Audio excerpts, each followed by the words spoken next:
So good morning everyone. My task is to report about the natural hazard.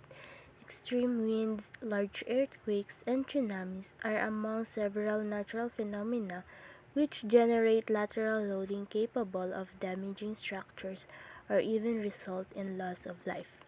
They are complicated incidents that tend to occur quite regularly, however, not in a way that can be precisely predicted. Every time you turn on the news, it seems like another natural disaster has struck in some part of the world, from major floods and hurricanes to earthquakes and tornadoes. Natural disasters of all types are becoming increasingly common around the globe, including right here in the Philippines. The ASCE 7 standard treats these occurrences in probabilistic manners developed from climatology, geology, and seismology studies of historical records and modern events. ASCE stands for American Society of Civil Engineers, the professional society for the designers and builders of society's infrastructure, devoted to the protection of the public's health, safety, and welfare, and instrumental in shaping a sustainable world. It is updated and released every 6 years. ASCE 7 is the Society's most widely used professional standard and a critical tool in civil engineers' commitment to protecting the health, safety, and welfare of the public. The standard prescribes design loads for all hazards, including dead live soil, flood, tsunami, snow, rain, atmospheric ice, seismic, wind, and fire, as well as to evaluate load combination. Earth buildings are particularly vulnerable to earthquakes, tropical storms, major and windstorms, and floods. The risk, causal mechanism, and failure modes of this natural hazard are described. Thousands die each year due to unreinforced earth building collapse in earthquakes. Designers must assess the hazard, ground conditions, and seismic lateral loads and use suitable structural form and reinforcement. Unstabilized earth materials are highly susceptible to flood inundation requiring site consideration. In severe winds, the low tensile strength requires special attention, especially to the roof tie-down anchorage. In earthquake, building design will often be influenced by the level of seismic resistance desired. This level can range from prevention of non-structural damage and occasional moderate ground shaking to prevention of structural damage and minimize of non-structural damage in occasional moderate ground shaking, and even avoidance of collapse or serious damage in rare major ground shaking. Seismic resistance for stronger events also can support higher numbers of occupable buildings post-disaster. These performance objectives can be accomplished through a variety of structural engineering measures or structural components like the shear walls, brace frames, moment-resisting frames, and diaphragms, base isolation, energy-dissipating devices such as viscoelastic dampers, elastomeric dampers, and bracing of non-structural components. Simple techniques are also available, including avoiding soft stories and bolting the steel plate of houses to the foundation. In response to the increasing number of earthquakes, builders are creating ductile structures that are capable of sustaining significant damage without losing their strength or stability. This helps prevent building collapse and keeps occupants safer during earthquakes. Steel is a highly ductile material, so it is often used in structures in areas where hurricanes are likely to occur. Builders must also be mindful of how steel building frames move when subjected to seismic activity. Take note of this, that primary focus of earthquake design is initial life safety in getting people out of the building safely, not necessarily the ability of a building to withstand the effect of an earthquake or to ensure occupancy or functionality following an event. Seismic designs of the projects requires mandatory compliance with UFC 3.1004 and IBC Chapter 16 in the International Existing Building Code or IEBC and ASCE 7 for other federal agency and private sector buildings. Second is for tornadoes. The key strategy for protecting a building from damage caused by tornadoes under F2 hurricanes and gas fronts is to maintain the integrity of the building envelope, including roofs and windows, and to design the structure to withstand the expected lateral and flip forces. So, for example, roof trusses and gables must be braced. So, hurricane straps must be used to strengthen the connection between the roof and walls and foundation. And doors and windows should be protected by covering or bracing. So, the load path and connectors are just as important as bracing. When planning renovation projects, designers should consider opportunities to upgrade the roof structures and covering and enhance the protection of opening by considering the addition of impact-resistant windows, doors, etc. So, in addition to protection of the structures, life safety is a key goal of design or upgrade to protect from the wind damage. So, the ability to shelter in place within an otherwise deficient structure can meet this goal.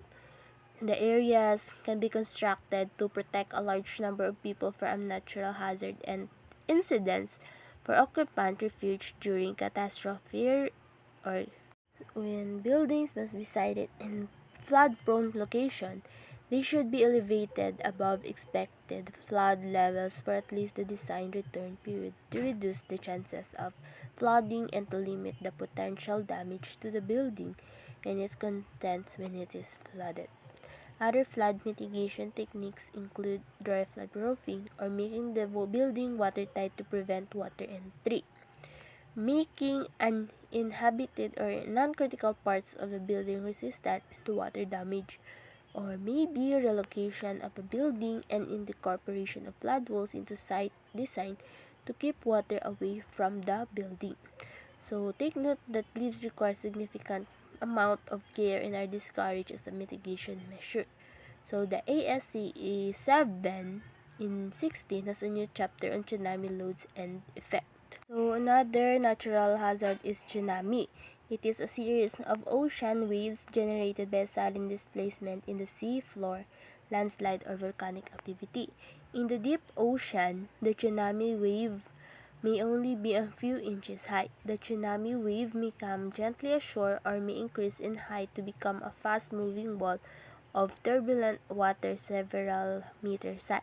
Although a tsunami cannot be prevented, the impact of tsunami can be mitigated through urban or land planning, sailing away from the shorelines, community preparedness, timely warnings, and effective response. So, for resistance in buildings, ASCE 716 will include a new chapter on tsunami loads and effects. Next is the natural hazard risk. A structure risk to natural hazard involves not only the chances of being exposed to a hazard, but also its potential of suffering damage or collapse, and the resulting threat to life safety of the occupants and the function of the structures. So the ASCE standard recognizes that it is not typically economical to design and build structures capable of sustaining the worst possible natural hazard, and the most severe event may not be likely to occur during the expected lifespan of the structure, usually 50 years. Instead, the most severe event is used to generate loads which are scaled down to correspond to an acceptable probability of causing structural failure. These are the design loads, but they do not have a chance to being exceeded. 10% chance of exceedance.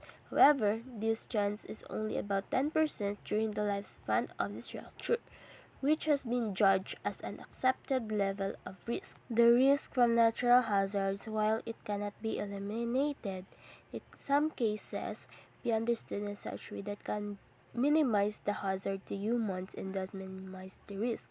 To do this, you need to understand something about the processes that operate and understand the energy required for the process. The ASCE standard accounts for the occupancy and intended function of a structure by assigning an importance factor in various risk categories, respectively. For example, in a hospital or other emergency response facility is expected to be operational immediately after a large earthquake. So while an office building is not, larger importance factors in high-risk category result in increased design loads, and the other tighter restriction to the structural design parameters like acceptable lateral deflection or required protection of critical areas. A variety of techniques are available to mitigate the effects of natural hazard on the built environment, depending on the hazard identified. So the location and construction type of a proposed building or facility and the specific performance requirements for the building, the structure can be designed to resist hazard effects such as induced loads. So later in the building life cycle, additional opportunities to further reduce the risk from natural hazard may exist when renovation projects and repairs of the existing structures are undertaken. Within the building, design and positioning of critical infrastructure and backup systems should consider protection from identified multi-hazard events with the goal of maintaining post-event operability or rapid restoration based on facility function and requirements. So stand-alone backup system and redundant utility feeds within the facility, so such as the power, water, communication, gas, and etc., should be provided as needed to meet the intent for achieving facility resilience.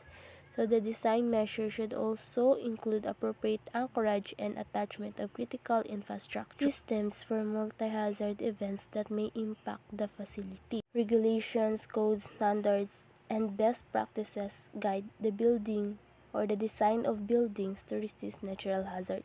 So for the new buildings, code requirements serve to define the minimum mitigation requirements for life safety and serviceability, but compliance with regulation in building design is not always sufficient to guarantee that a facility will perform adequately when impacted by the forces for which it was designed. Indeed, individual evaluation of the cost and benefits of specific hazard mitigation alternatives can lead to effective strategies that will exceed the minimum requirements.